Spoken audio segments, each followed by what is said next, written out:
تم اگر ابھی کہو تو میں شہزادے کو بتا دیتی ہوں کہ تم میری بہن ہو، پر عقل مند شہزادی جانتی تھی اب بتانے کا مطلب تھا کہ شہزادیاں جھوٹی ہیں اور انہوں نے جان بوجھ کر اپنا رشتہ چھپایا۔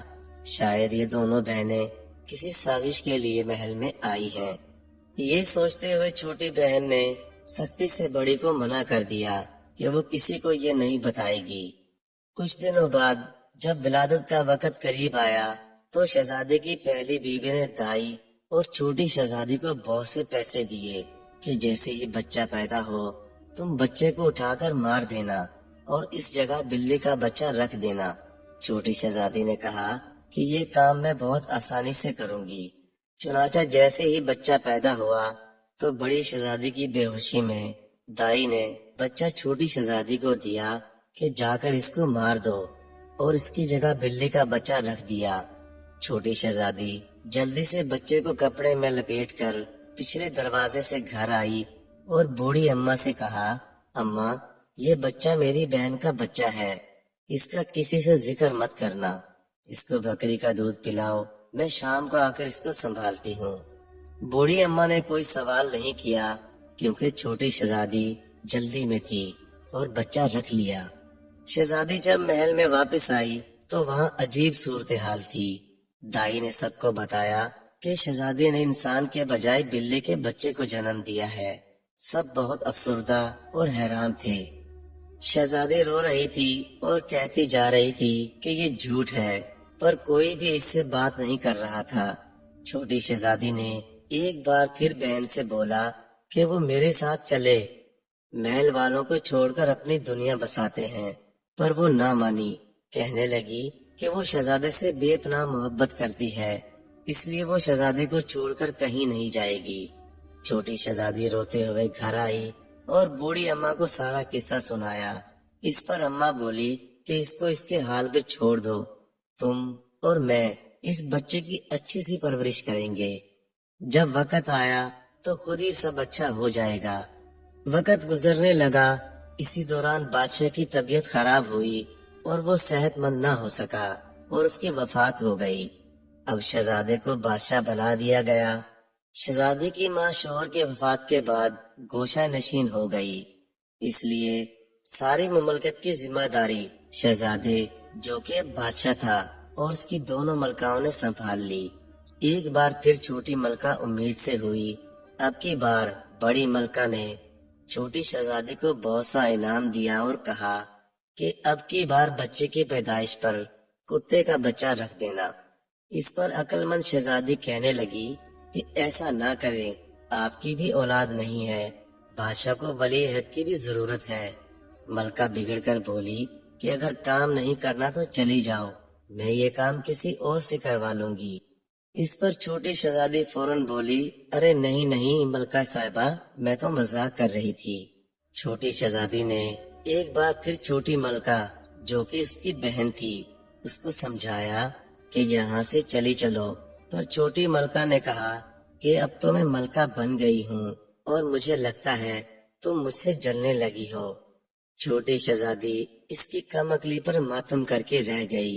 ولادت کا وقت ہوا تو ایک بار پھر چھوٹی شہزادی نے بچہ پیدا ہوتے ہی اٹھا لیا اور دائی نے اس کی جگہ کتے کا بچہ رکھ دیا۔ چھوٹی شہزادی پہلے کی طرح پچھلے دروازے سے بچہ لے کر گھر آئی اور اماں کو دے دیا اور خود الٹے پاؤں واپس بھاگ گئی۔ محل میں ایک کہرام مچا ہوا تھا۔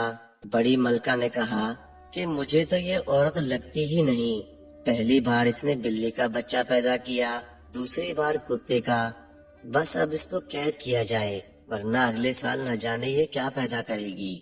بادشاہ بھی بہت مایوس ہو چکا تھا، اس لیے اس نے وزیر زادے کو جو کہ اب باپ کی جگہ وزیر بن چکا تھا حکم دیا کہ وہ ایک بڑا سا پنجرا بنوائے اور چھوٹی ملکہ کو اس میں بند کر کے شہر کے چوک میں رکھ دیا جائے۔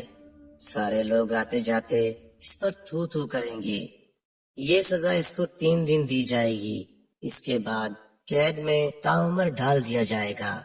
وزیر نے بادشاہ کو سمجھانے کی بہت کوشش کی کہ نہ جانے مجھے لگتا ہے چھوٹی ملکہ معصوم ہے، پر بادشاہ نہ مانا۔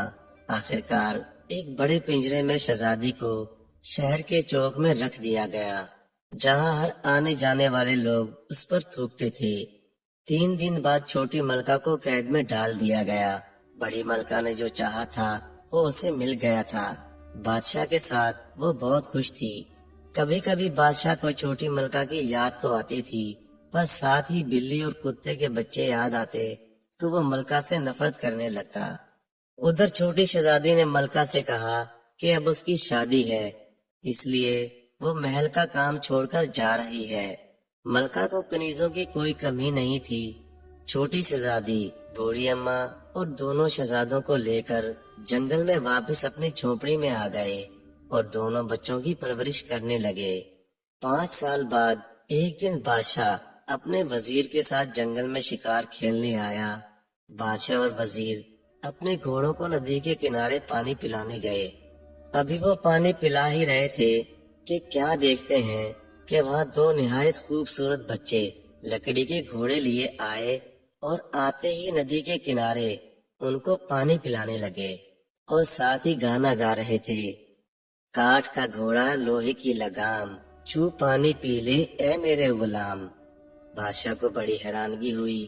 وہ ان کے پاس گیا اور پیار سے بولا کہ پیارے بچوں، کیا کبھی لکڑی کے گھوڑے بھی پانی پیتے ہیں اور لوہے کی بھی لگام ہوتی ہے؟ اس پر بڑے لڑکے نے بولا کہ کیا کبھی ایک انسان عورت بھی بلی یا کتے کے بچے کو جنم دے سکتی ہے؟ بچے کی اس بات پر بادشاہ اور وزیر دونوں چونک گئے۔ بادشاہ نے کہا، یہ سبق تم کو کس نے پڑھایا ہے؟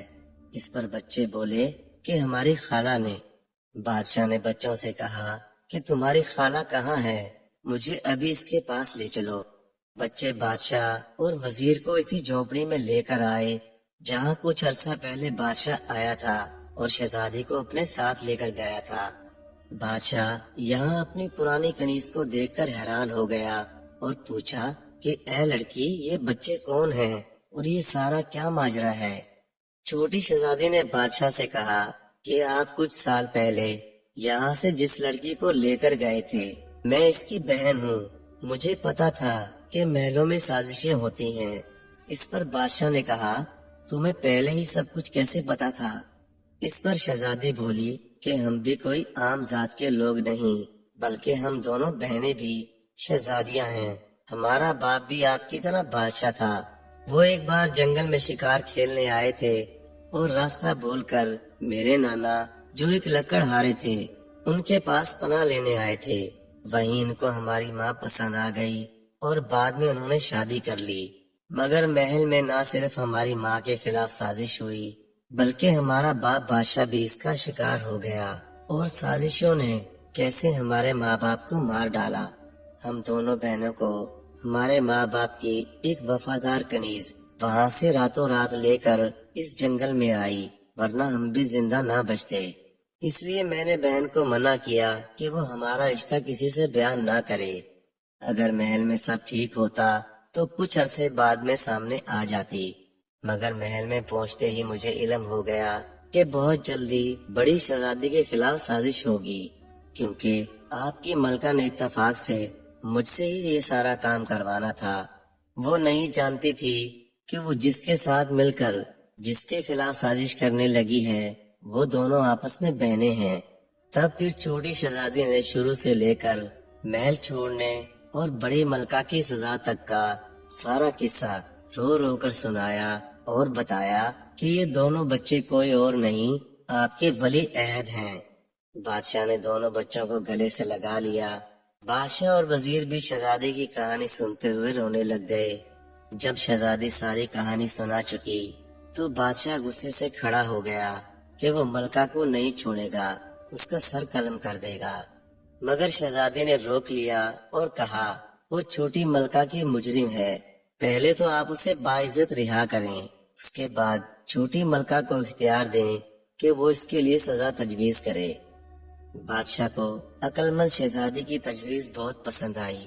شہزادی جانتی تھی کہ بڑی شہزادی بہت رحم دل ہے، وہ اسے معاف کر دے گی، کیونکہ سزا دینے سے بھی وہ وقت واپس نہیں آ سکتا تھا جو چھوٹی ملکہ نے قید میں گزارا تھا۔ ایک بہن نے دوسری بہن کی جدائی اور 2 بچوں نے بن ماں کے گزارا تھا۔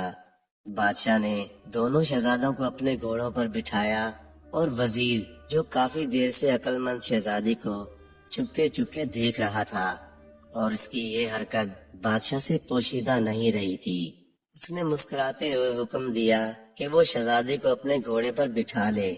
وزیر بادشاہ کی بات سن کر شہزادی کو گھوڑے پر سوار کرا کے محل کی طرف چل پڑا۔